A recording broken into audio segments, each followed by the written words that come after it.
Programa Visão Espírita. Apoio. Livraria Espírita Guilom Ribeiro. América Chaves Seguros. E Precision Hospitalar, distribuidora de medicamentos.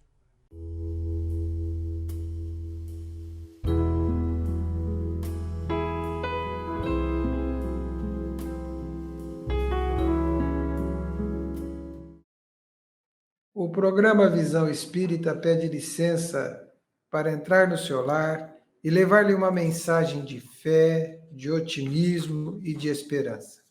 O programa Visão Espírita tem a grata alegria de receber hoje Humberto Schubert, filósofo, mestrado, com doutorado, de experiência na área da filosofia, em ênfase na filosofia da cultura, metafísica, ética e filosofia da religião.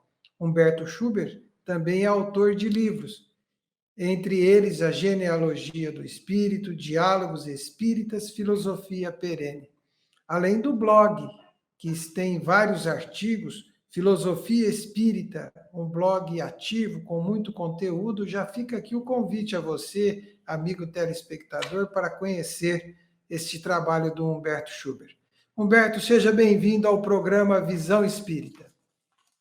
Olá, André, muito obrigado pelo convite e espero que seja interessante a nossa conversa para os ouvintes.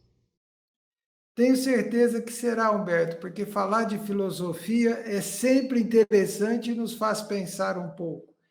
Escolhemos um tema que é a filosofia espírita na atualidade. E o nosso amigo telespectador, temos o telespectador espírito, espiritualista, aquele que está conhecendo um pouco sobre o espiritismo. E ele nos ouve dizer, os espíritas de um modo geral, se ele for a uma casa espírita, ouvir uma palestra espírita, acessar um site que tenha conteúdo espírita, ele vai ouvir esta afirmativa. O espiritismo tem um tríplice aspecto: filosófico, científico e religioso. Nos ajude a entender um pouco essa afirmativa, Humberto, e explicar para o nosso amigo telespectador.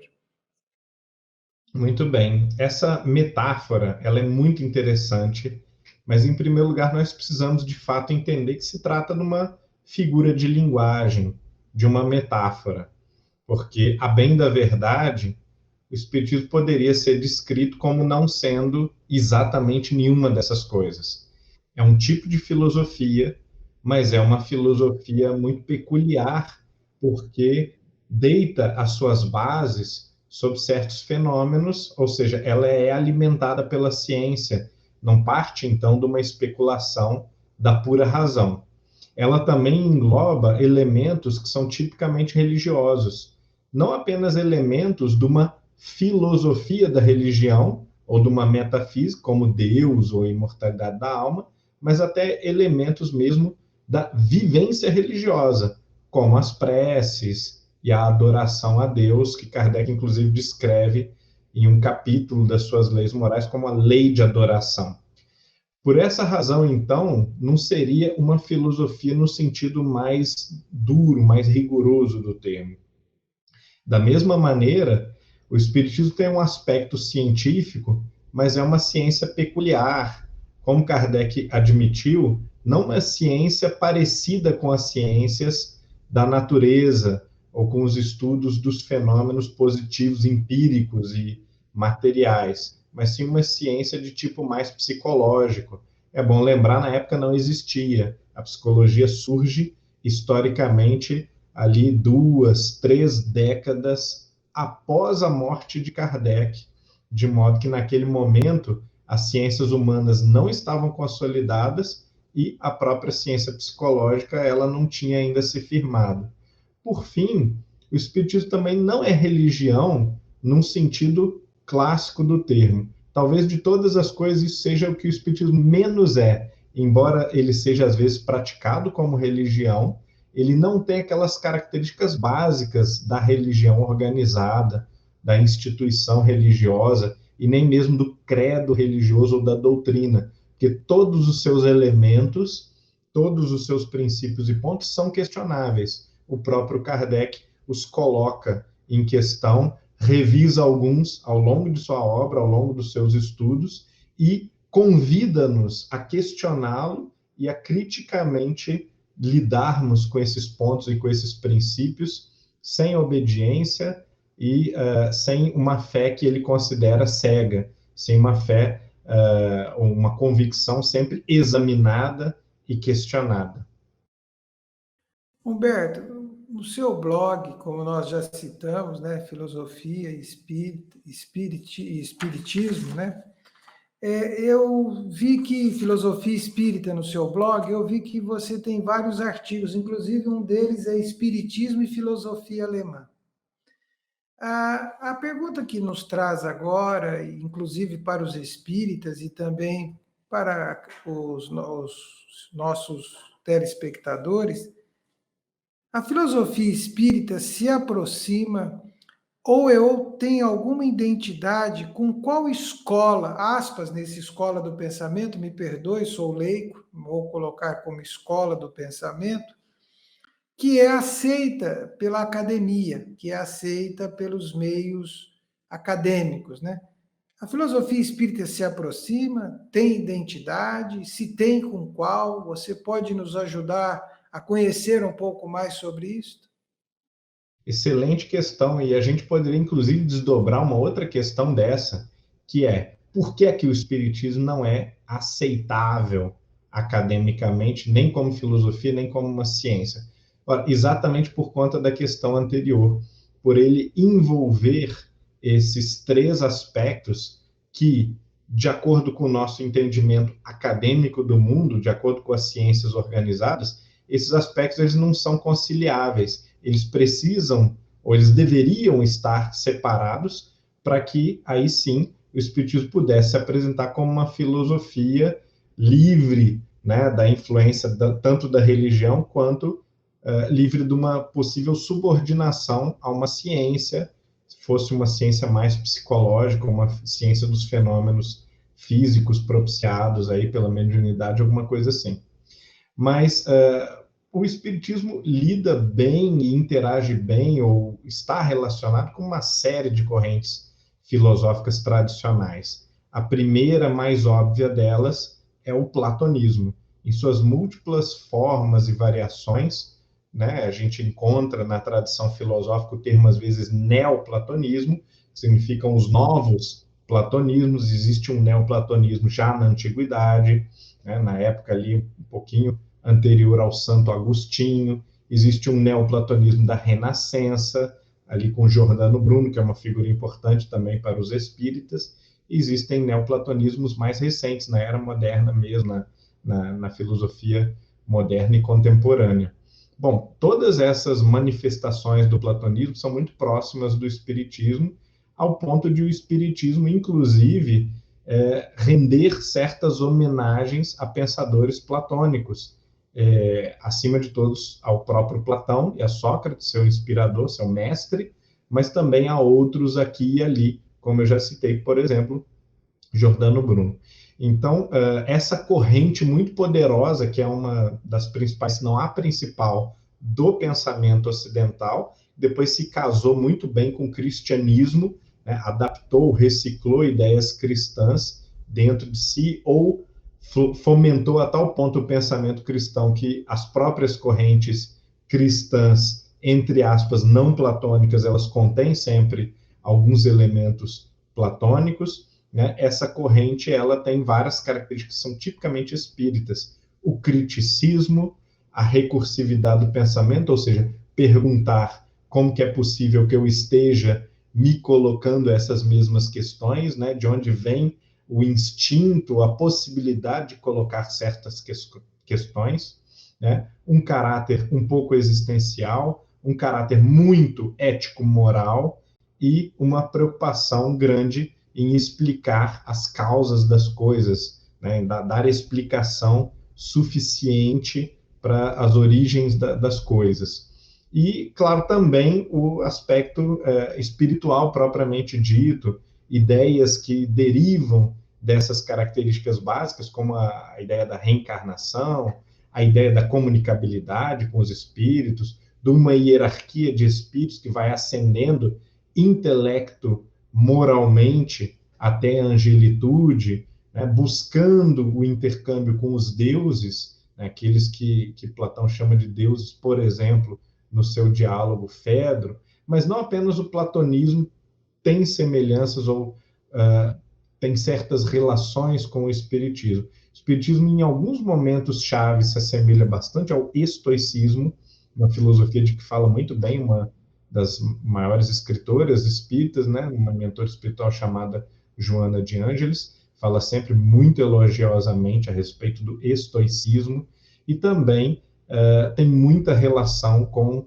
o existencialismo. E aqui eu não falo só do existencialismo francês, que é o mais conhecido, mas já do existencialismo cristão de Kierkegaard, por exemplo, um pensador contemporâneo de Kardec, e de vários pensadores anteriores, como Pascal, como o próprio Santo Agostinho, que pensam de uma maneira ainda um pouco primitiva a existência, mas não tinham ali as ferramentas conceituais adequadas para serem exatamente existencialistas. Né? Por que eu digo que o Espiritismo tem uma relação com essa questão? Porque ele coloca, em primeiro lugar, e subordina as outras questões à questão do sentido da vida.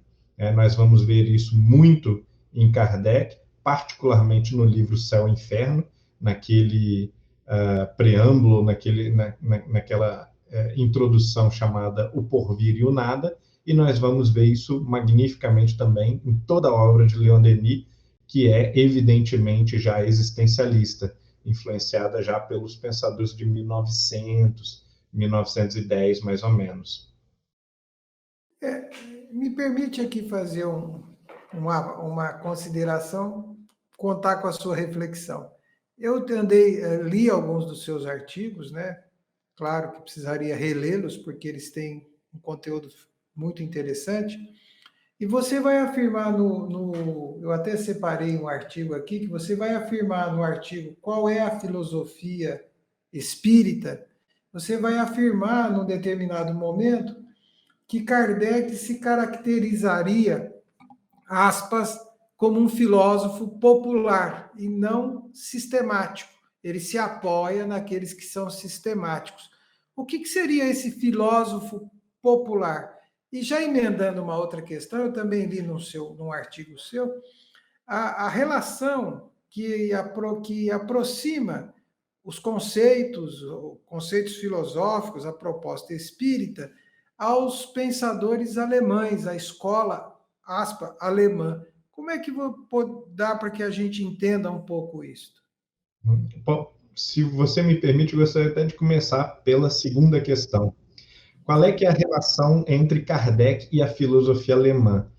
Eu publiquei várias coisas nesse sentido, e sim, esse é um consenso que tem crescido entre os pesquisadores da história do espiritismo e também do espiritualismo moderno.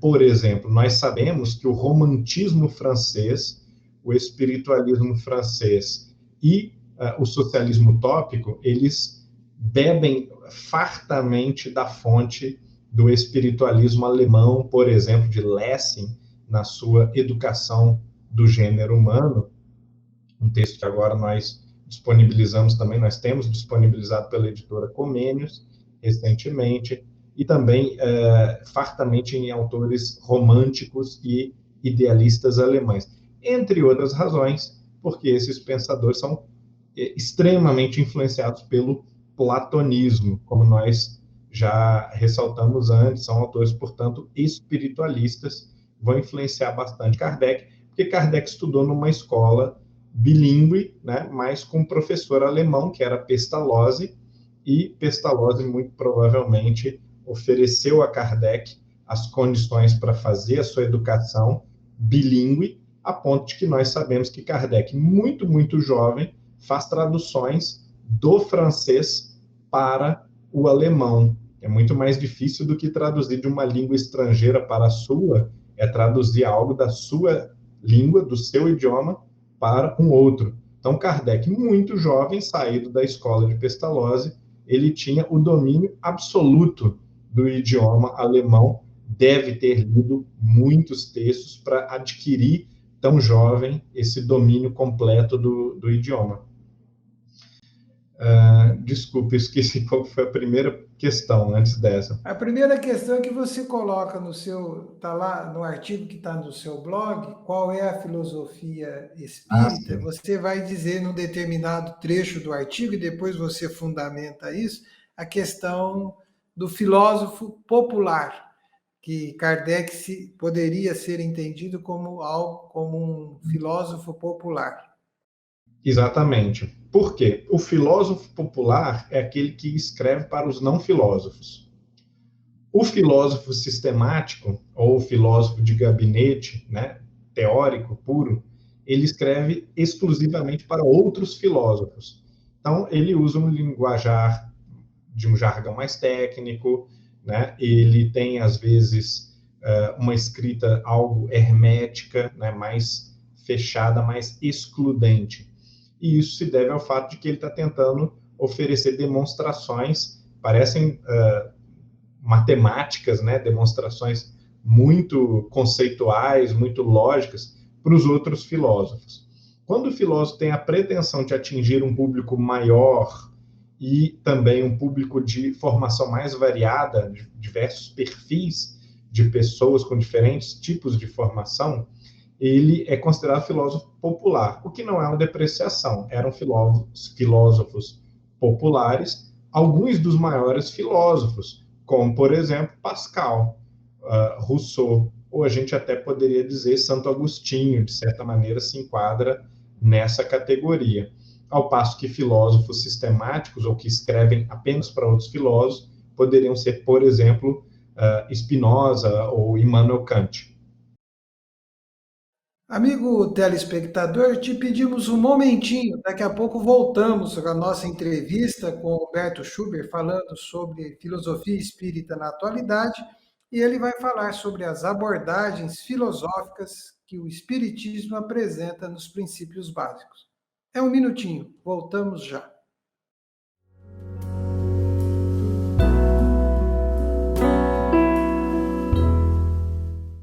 Programa Visão Espírita. Apoio. Livraria Espírita Guilom Ribeiro.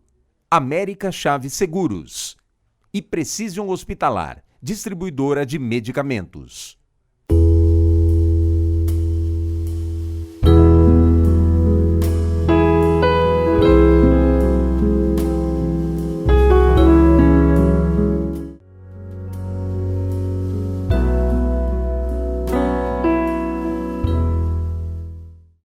Continuamos nosso diálogo, nossa entrevista nesse programa Visão Espírita com o filósofo, mestre, doutor em filosofia, principalmente com ênfase nos conceitos metafísicos e religiosos, Humberto Schubert, autor de 3 livros, né?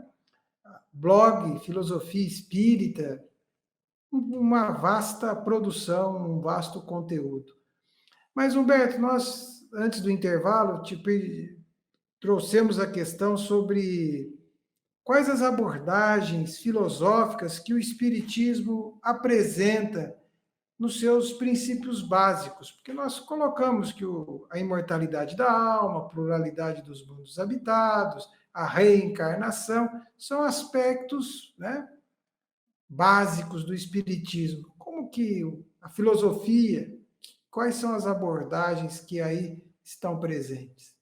Excelente, né? Como você mesmo já colocou muito bem, nós temos princípios ou elementos eminentemente filosóficos, né? A ideia de que há uma justiça divina ou uma justiça natural, portanto, a justiça não é uma invenção dos homens, nem um conceito, nem uma instituição artificial criada pelo homem, mas é algo que está na estrutura da realidade. Há uma lei de compensação ou algum tipo de lei de causa e efeito moral atuando a todo momento, né? Essa é uma convicção estritamente filosófica.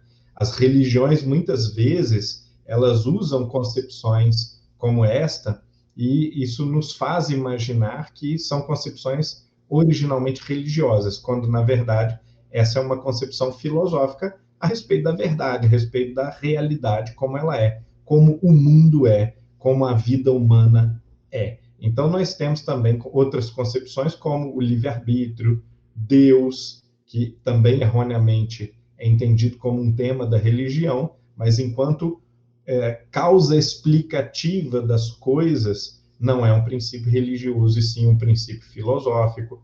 A própria ideia de moralidade. Nós temos, por exemplo, correntes antifilosóficas nos dias de hoje que vão tentar propor que a moralidade ela tem causas mais psicológicas ou ela é uma construção cultural social. E ao afirmarmos que há princípios do certo e errado, do bem e do mal, válidos para todos os seres inteligentes, nós estamos na contramão dessas tentativas de reducionismo da ética e da moralidade, fazendo uma defesa da naturalidade da moralidade. Mas ao lado desses princípios e elementos, nós temos também a metodologia de Kardec, que é de cima a baixo uma metodologia filosófica. Ela quase nunca é uma metodologia religiosa ou teológica e raramente é uma metodologia científica. O grosso do trabalho de Kardec, a gente poderia dizer assim, chutando uma proporção, tá? Só para ilustrar, a gente poderia dizer que 90% do trabalho de Kardec opera uma espécie de formatação, ou ele se apresenta segundo uma metodologia filosófica, ou seja, argumento baseado em premissa, conclusão, e também a busca de contradições, né? Explora as contradições, os pontos fracos, usa reduções, desmascara falácias e sofismas, de modo que a discussão que a gente encontra num texto de Kardec geralmente é uma discussão filosófica, baseada nos princípios metodológicos do criticismo, né, do livre exame, da liberdade de investigação, do respeito à racionalidade e à lógica, e também às evidências empíricas que se apresentam. Tanto que na contracapa, logo na contracapa, na introdução de O Livro dos Espíritos, isso já está citado. Kardec já inicia a obra e deixa clara essas considerações que você colocou, né? Como uma filosofia espiritualista, né? Allan Kardec, e aqui é bom, amigo telespectador, dizer que Allan Kardec é o organizador, né? É o responsável pelos 5 livros básicos daquilo que se intitula a codificação do Espiritismo, entre eles o Livro dos Espíritos, o primeiro, com 1019 questões. Humberto, Allan Kardec conviveu, e você já explicou, né, você já narrou, inclusive, ele fazendo traduções do alemão para o francês, do francês para o alemão, né? Você já deu essa vivência dele como aluno, discípulo de Pestalozzi. Então, a gente percebe que Kardec teve acesso e conviveu com várias correntes filosóficas, inclusive vigentes ao seu tempo. Isso influenciou na conceituação da filosofia espírita? Sim, absolutamente, né? Eu tentei expor e delinear claramente quais linhas principais eram as correntes filosóficas dominantes à época de Kardec, num texto chamado Matrizes Filosóficas do Espiritualismo Moderno. Aí, nesse trabalho, né, junto também com vários outros trabalhos na linha de historiografia do espiritismo ou do espiritualismo moderno, nós conseguimos identificar algumas correntes que não apenas eram dominantes e, por isso, de alguma maneira, colateralmente relacionadas com Kardec, mas que efetivamente influenciaram o trabalho de Kardec. A gente consegue identificar dentro do texto kardeciano, da metodologia, ou até mesmo de elementos do texto kardeciano, algumas influências dessas correntes, como, por exemplo, o positivismo, o romantismo e alguns espiritualismos ecléticos ali daquela época.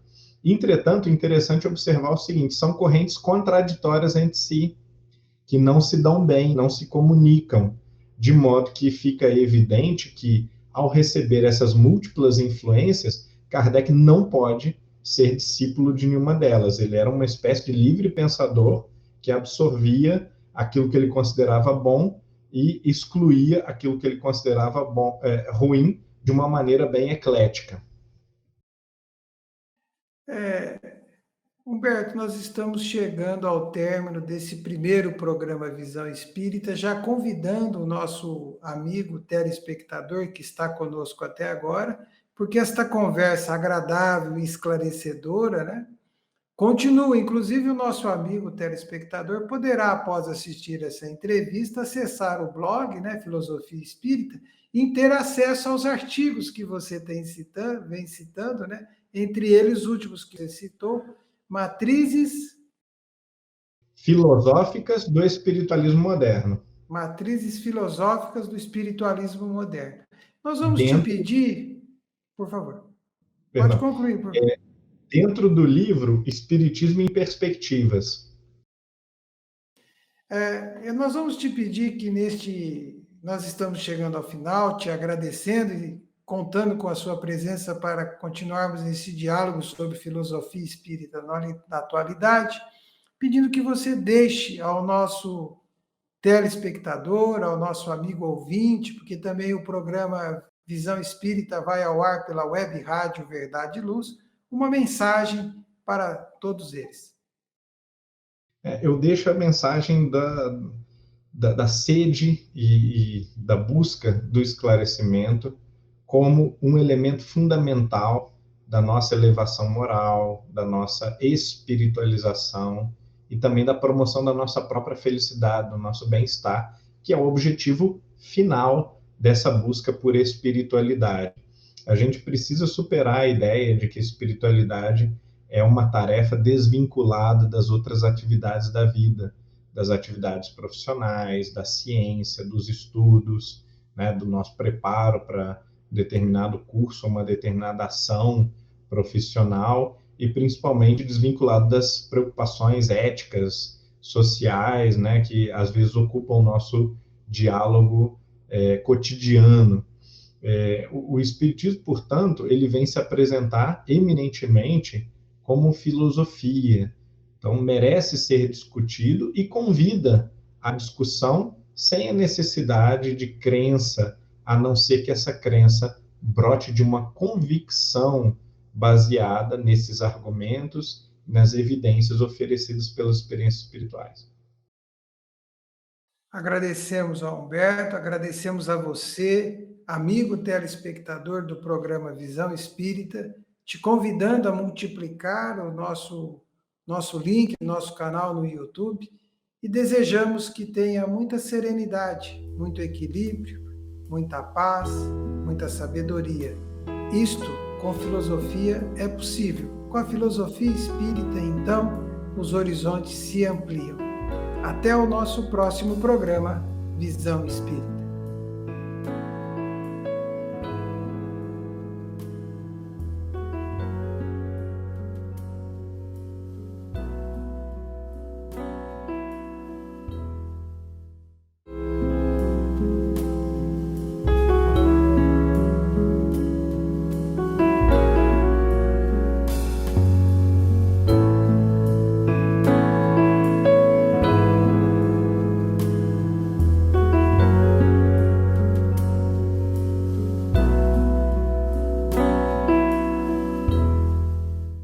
Programa Visão Espírita. Apoio. Livraria Espírita Guilom Ribeiro. América Chaves Seguros. E Precision Hospitalar, distribuidora de medicamentos.